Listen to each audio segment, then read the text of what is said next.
bem cheiroso que eu vou... Ia tanta areia aqui debaixo, bicho. Tanta areia aqui debaixo, então. O gajo deixa-te. Não é normal. Os cães não costumam gostar de tomar banho. Quer Muito dizer, primeiro ficam lindo, infelizes como eu. muito lindo. E depois começam a... Espera aí, ainda estou shampoo. Pode pôr muito shampoo, mas também não se pode pôr menos, não é? Agora só mesmo em janeiro é que tomas bem, pá, desculpa lá. Ai, fogo. Ai, olha lá. Tu tens cheiro. Tu vais estar a beber água, Igor. Então, como que se preze bebe a água do banho. A Cristina perguntou logo, até ela bebeu água, bebeu coisas, quem bebe a água do banho.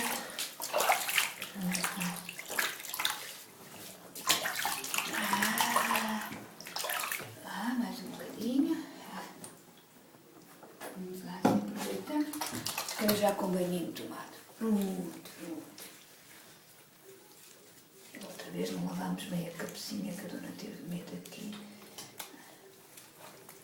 Vamos lavar aqui a barriguinha, as patinhas, o rabinho.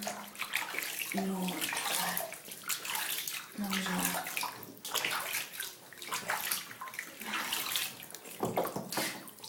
Aí.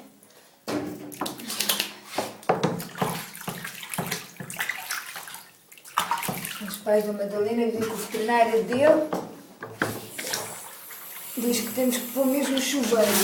É? É. Porque o shampoo custa a tirar.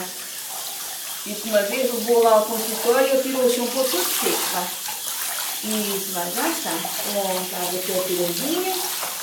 Já está. É a toalha que está aí atrás. Aqui a toalha. Alguém me tira.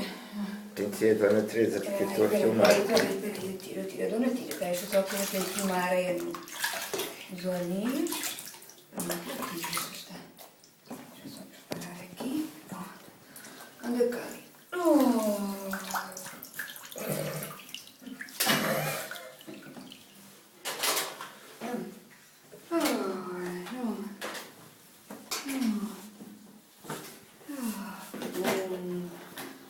Muito, ó, mesmo tremendo. Pronto. Pronto, cachorrinho. Pronto.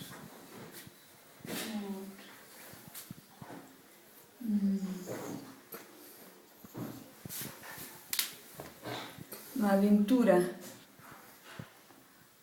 Uma aventura na praia, hein?